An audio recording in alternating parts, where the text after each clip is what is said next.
Research നമ്മളെല്ലാവരും ചെയ്യുന്ന കാര്യങ്ങളാണ്. ഉപ്പ് മുതൽ കർപ്പൂരം വരെ മേടിക്കാൻ വേണ്ടി നമ്മൾ റിസർച്ച് ചെയ്യാറുണ്ട്. ഒരു ഫോൺ മേടിക്കണമെങ്കിലോ, ഒരു ചെരുപ്പ് മേടിക്കണമെങ്കിലോ, ഒരു സ്വെറ്റർ മേടിക്കണമെങ്കിലോ എല്ലാത്തിനും നമ്മൾ ചെറിയൊരു റിസർച്ചെങ്കിലും നടത്താറുണ്ട്. പക്ഷേ നമ്മുടെ ലൈഫിൻ്റെ ഒരു ബിലീഫ് സിസ്റ്റത്തിനെ പറ്റി നിങ്ങളെപ്പോഴെങ്കിലും ഒരു റിസർച്ച് ചെയ്തിട്ടുണ്ടോ? നിങ്ങളുടെ ബിലീഫ് സിസ്റ്റത്തിനെ പറ്റി, ഞാൻ വിശ്വസിച്ചു പോകുന്നത്, ഞാൻ ചെറുപ്പം മുതലേ വിശ്വസിച്ച് വന്നത്, ഞാനിപ്പോഴും വിശ്വസിച്ചുകൊണ്ടിരിക്കുന്നത്, ഇതിലൊക്കെ വല്ല കാര്യമുണ്ടോ എന്ന് റിസർച്ച് ചെയ്ത് നോക്കിയിട്ടുണ്ടോ? ബൈബിളിലെ റിസർച്ചോ, ഖുറാനിലെ റിസർച്ചോ, ഭഗവത്ഗീതയിലെ റിസർച്ചോ അല്ല, സയൻറ്റിഫിക് റിസർച്ച്. നിങ്ങൾക്ക് കുറേ സംശയങ്ങളുണ്ടാവില്ലേ?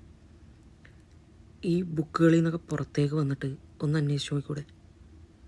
കണ്ടെത്താൻ ശ്രമിച്ചൂടെ? ഇപ്പോൾ എന്തൊക്കെ ഫെസിലിറ്റീസ് ഉണ്ട് നമുക്ക്? ഗൂഗിളൊന്നും ചെയ്യണ്ട.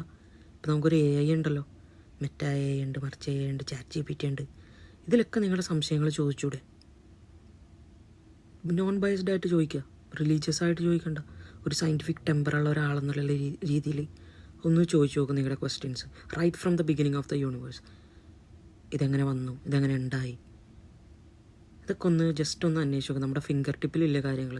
ഇന്ന് എത്രത്തോളം നമ്മൾ അഡ്വാൻസ്ഡ് ആണ്, അതൊക്കെ ഒന്ന് യൂസ് ചെയ്തുകൂടെ? ചെറിയ കാര്യങ്ങൾക്ക് വരെ നമ്മൾ ചെയ്യാറില്ല റിസർച്ച്.